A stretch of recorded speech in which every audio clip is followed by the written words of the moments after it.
I did my race. And I didn't get first place, but I didn't get last place either, so that's good. But man, was that tough, and man, did it take a lot of practice. All that running, strength training, and brain training. Like eating greens. Like choosing to also use my time wisely, like not being on my phone and instead going for a walk. And today's story is about a woman who trained her mind to really follow God. Let's find out what that's all about.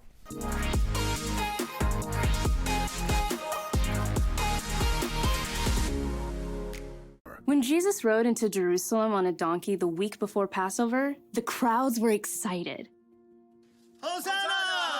Blessed is the one who comes in the name of the Lord! Hosanna! In the name of the Lord!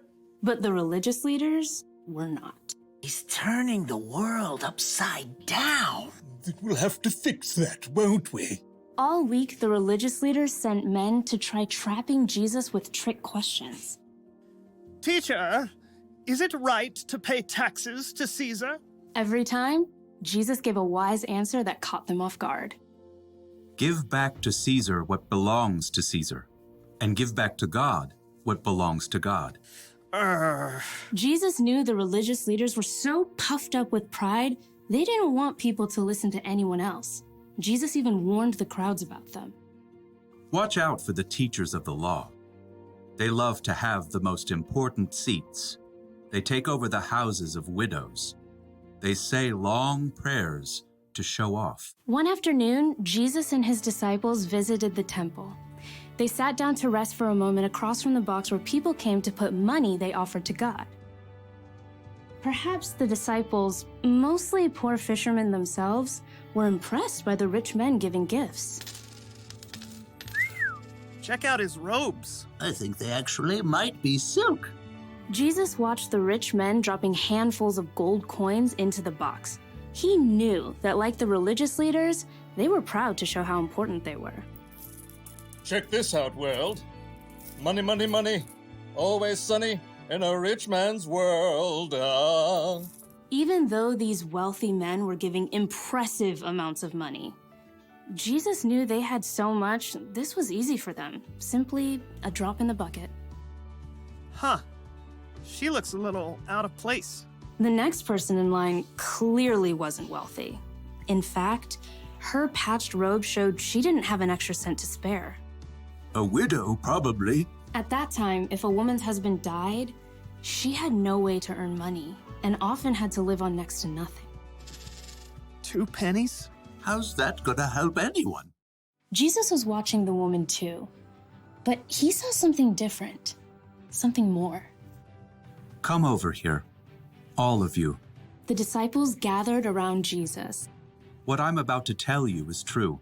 That poor widow has put more into the offering box than all the others. Jesus' friends tried to sort it out. Excuse me, pennies versus gold? You couldn't buy an order of fish nuggets with that. Jesus knew what his disciples were thinking. The others all gave a lot because they are rich, but she gave even though she is poor. She put in everything she had. That was all she had to live on. Oh. When you put it like that. The rich men, like the religious leaders, were concerned with what things looked like on the outside. They didn't want to give in a big way that might force them to change on the inside. But the poor woman, who had almost nothing, chose to give everything. And Jesus saw her heart and knew that her pennies were worth far more than the rich men's gold.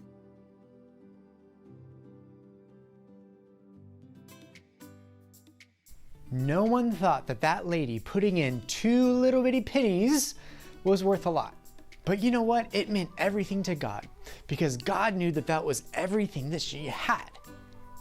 You see, Jesus saw her heart and knew that she truly loved him.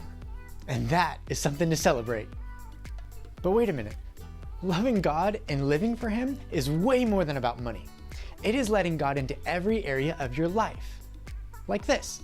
I could copy my friend's homework, or I could do the work myself like I'm supposed to do because God tells me not to lie or cheat.